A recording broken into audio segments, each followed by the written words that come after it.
അങ്ങനെ തരുണിൻ്റെ അടുത്ത് സേതുലക്ഷ്മി മാഡം ചോദിക്കുന്നുണ്ട്, വേദയെ കൂടി നമുക്ക് വീട്ടിലേക്ക് കൊണ്ടുപോവുക, ഒരു അമ്മയുടെ വാത്സല്യമാണ് ഇപ്പോൾ അവൾക്ക് വേണ്ടത്, പാല് കൊടുക്കണ്ടേ എന്നൊക്കെ പറഞ്ഞിട്ട് പറയുന്നുണ്ട്. അപ്പോൾ രാധികയുടെ സ്ഥാനത്തേക്ക് ഞാൻ ഇനി ആ പെണ്ണിനെ കാണണമെന്നാണ് അമ്മ പറയുന്നത് എന്നൊക്കെ ചോദിക്കുന്നുണ്ട്. അങ്ങനെയല്ല, നമ്മുടെ കുഞ്ഞിന് ഇപ്പോൾ ആവശ്യം അതാണ്, ഒരു അമ്മയുടെ വാത്സല്യം കൊടുക്കുക എന്നുള്ളതാണ്. അപ്പോൾ ഒരു 6 മാസത്തേക്ക് നമുക്ക് അവളെ വീട്ടിലേക്ക് കൊണ്ടുപോകാം, അവൾക്കാണെങ്കിൽ അവിടെ ആരും ഇല്ലല്ലോ, നമുക്ക് സ്ഥിരമായിട്ട് നമ്മുടെ വീട്ടിൽ നിൽക്കുക എന്നും പറയാനും കഴിയില്ലല്ലോ എന്നൊക്കെ പറഞ്ഞിട്ട് സേതുലക്ഷ്മി മാഡം പറയുന്നുണ്ട്. അപ്പോൾ അത് കേട്ടിട്ട് തരുൺ പറയുന്നുണ്ട്, ഇനി അമ്മയുടെ വാക്ക് ഞാൻ മറികടക്കുന്നില്ല, അമ്മ പറഞ്ഞ പോലെ തന്നെ നടക്കട്ടെ, നമുക്ക് കൂട്ടിയിട്ട് പോകാമെന്നൊക്കെ പറയുന്നുണ്ട്. വേദയുടെ അടുത്ത് പോയിട്ട് സേതുലക്ഷ്മി മാഡം പറയുന്നുണ്ട്, നീയും വേഗം ഡ്രസ്സ് മാറ്റി, നമുക്ക് വീട്ടിലേക്ക് നിന്നെയും കൂടെ കൊണ്ടുപോകുന്നുണ്ട്. തരുൺ സമ്മതിച്ചു എന്നൊക്കെ പറയുന്നുണ്ട്. അങ്ങനെ വണ്ടിയിൽ കയറാൻ നോക്കുമ്പോൾ കുഞ്ഞിനെ തരുൺ വാങ്ങിക്കുന്നുണ്ട്. അത് വേദയ്ക്ക് ഭയങ്കര വിഷമമാവുന്നുണ്ട്. കാറിൽ കയറുമ്പോഴും കുഞ്ഞ് തരുണിൻ്റെ കയ്യിൽ തന്നെ ആയിരിക്കും. അതൊക്കെ വേദയ്ക്ക് കാണുമ്പോൾ ഭയങ്കര സങ്കടമൊക്കെ വരുന്നുണ്ട്. അങ്ങനെ വീടെത്തിയതും കുഞ്ഞിനെ തരുൺ എടുത്തിട്ട് റൂമിലേക്ക് കൊണ്ടുപോവുകയാണ്. വേദ എന്നിട്ട് സേതുലക്ഷ്മി അടുത്ത് പറയുന്നുണ്ട്, കുഞ്ഞിനെ ഇങ്ങോട്ട് കൊണ്ടുവരുമോ എന്നൊക്കെ ചോദിക്കുന്നുണ്ട്. അപ്പോൾ ഞാൻ എടുത്തിട്ട് വരാമെന്നൊക്കെ പറഞ്ഞിട്ട് സേതുലക്ഷ്മി മാഡം പോയിട്ട് കുഞ്ഞിനെയൊക്കെ എടുത്തിട്ട് വന്നുകൊണ്ട് കൊടുക്കുന്നുണ്ട്. തരുണിന് അത് ഭയങ്കര ഫീലാവുന്നുണ്ട്. എന്നിട്ട് പറയുന്നുണ്ട്, കുഞ്ഞിനെ എൻ്റെ അടുത്ത് കൊണ്ട് കിടത്തണമെന്ന് പറയുന്നുണ്ട്. അപ്പോൾ വേണ്ട മോനെ, കുഞ്ഞ് കുറച്ച് നേരം പാല് കുടിച്ചിട്ട് അവളുടെ കൂടെ കിടക്കട്ടെ, ഒന്ന് ഉറങ്ങിക്കഴിഞ്ഞിട്ട് നമുക്ക് പിന്നെ എടുത്തിട്ട് വരാമെന്നൊക്കെ പറയുന്നുണ്ട്. തരുൺ റൂമിലാണെങ്കിൽ തൊട്ടിലൊക്കെ കെട്ടിയിട്ട് കുഞ്ഞിനെ എടുത്തിട്ട് വരുന്നുണ്ട്. പിന്നീട് എടുത്തിട്ട് വന്നിട്ട് തൊട്ടിൽ കിടത്തിയിട്ട് ആട്ടി ഉറക്കുകയൊക്കെ ചെയ്യുന്നുണ്ട്, കൊഞ്ചിക്കുകയും ഒക്കെ ചെയ്യുന്നുണ്ട്. അതൊക്കെ കാണുമ്പോൾ വേദിക്ക് ഒരുപാട് വിഷമമാവുന്നുണ്ട്.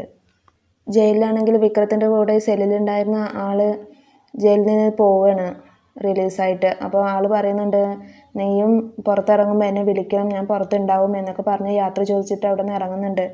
തരുൺ സേതുലക്ഷ്മി മാഡത്തിൻ്റെ അടുത്ത് പറയുന്നുണ്ട്, ഒരു പാൽസരം ഞാൻ മോൾക്ക് മേടിച്ചിട്ടുണ്ട്, അത് കാലിൽ ഇട്ട് കൊടുക്കണം എന്നൊക്കെ പറയുന്നുണ്ട്. അപ്പോൾ ഇപ്പോഴല്ല നമ്മളത് ഇട്ട് കൊടുക്കേണ്ടത്, ചരട് കെട്ടുന്ന ഒരു ചടങ്ങുണ്ട്, അന്നേരം വേണം ഇതൊക്കെ ചെയ്യാൻ എന്ന് പറയുന്നുണ്ട്. അപ്പോൾ വലിയൊരു ഗ്രാൻഡായിട്ട് വേണം നമുക്കത് നടത്താൻ എന്ന് പറഞ്ഞിട്ട് ഒക്കെ പറയുന്നുണ്ട്. അത് കേട്ടതും വേദിക്ക് ഒരുപാട് വിഷമമാവുന്നുണ്ട്. സേതുലക്ഷ്മി മാഡത്തിൻ്റെ മുഖത്ത് തന്നെ ഇങ്ങനെ നോക്കി നിൽക്കുന്നുണ്ട്. എന്നിട്ട് കുഞ്ഞിനെ എൻ്റെ റൂമിലേക്ക് കുളിപ്പിച്ച് കഴിഞ്ഞിട്ട് കൊണ്ടുവരണം എന്ന് പറഞ്ഞിട്ട് തരുൺ പോവുകയാണ്.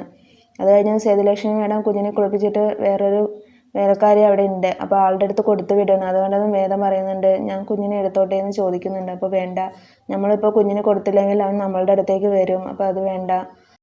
വേദ സേതുലക്ഷ്മി മാഡത്തിൻ്റെ അടുത്ത് പറയുന്നുണ്ട്, ഞാൻ അന്നെടുത്ത തീരുമാനം തെറ്റായി പോയോ അമ്മയെന്ന് ചോദിക്കുന്നുണ്ട്. അന്നേരം സേതുലക്ഷ്മി പറയുന്നുണ്ട്, മോളല്ലേ അന്ന് പറഞ്ഞത് ഇതാണ് ഉചിതമായ തീരുമാനം എന്ന്, പിന്നെന്താ ഇപ്പം ഇങ്ങനെ പറയുന്നതെന്നൊക്കെ ചോദിക്കുന്നുണ്ട്. എങ്ങാനും തരുൺ ഈ വിവരം അറിഞ്ഞു കഴിഞ്ഞാൽ ഞാനും അമ്മയും കൂടി ചതിക്കുകയാണെന്നല്ലേ പറയുക, ചതിച്ചില്ലേന്ന് ചോദിക്കില്ലേ, അപ്പോൾ വൈകും തോറും ഒരുപാട് പ്രോബ്ലം ഉണ്ടാവും, അപ്പോൾ നമുക്ക് പറയുന്നതല്ലേ നല്ലത് എന്ന് പറയുന്നുണ്ട്.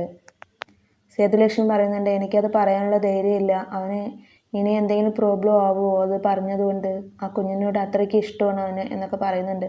അപ്പോൾ ഞാൻ തന്നെ പറയാം, ഒരു പോലീസിനോട് നമുക്ക് നമ്മളുടെ പ്രോബ്ലം പറയുന്നതുകൊണ്ട് കുഴപ്പമില്ലല്ലോ, ചിലപ്പോൾ എന്നോട് ദേഷ്യം വരാം, ചിലപ്പോൾ എന്നെ വീട്ടിൽ നിന്ന് ഇറക്കി വിടുമായിരിക്കാം, എന്നാലും സാരമില്ല, ഞാനത് പറയണം എന്ന് പറഞ്ഞിട്ട് അങ്ങനെ റൂമിലേക്ക് പോകുന്നുണ്ട്. റൂമിൽ പോകുമ്പോൾ കുഞ്ഞിനെ തൊട്ടിലിട്ട് താരാട്ടുപാടി ഉറക്കുകയാണ് തരുൺ. ഓരോ കഥകളൊക്കെ പറഞ്ഞു കൊടുക്കുന്നുണ്ട്. അപ്പോൾ തരുൺ പറയുന്നുണ്ട്, മോള് വലുതായി കഴിഞ്ഞാൽ മോളുടെ കുഞ്ഞിക്കാലടി എൻ്റെ നെഞ്ചിലുണ്ടാവും എന്ന് പറയുന്നുണ്ട്. അപ്പോൾ നെഞ്ചിൽ കുഞ്ഞിൻ്റെ കാല് പച്ച കുത്തിയിട്ടുണ്ടാവും. അത് വേദ കാണുന്നുണ്ട്. കണ്ടതും ആകെ ഷോക്കായിട്ട് ഇങ്ങനെ നിൽക്കുന്നുണ്ട്. അപ്പോൾ ഇന്നത്തെ എപ്പിസോഡ് ഇത്രയേ ഉള്ളൂ. Thank you for watching my video.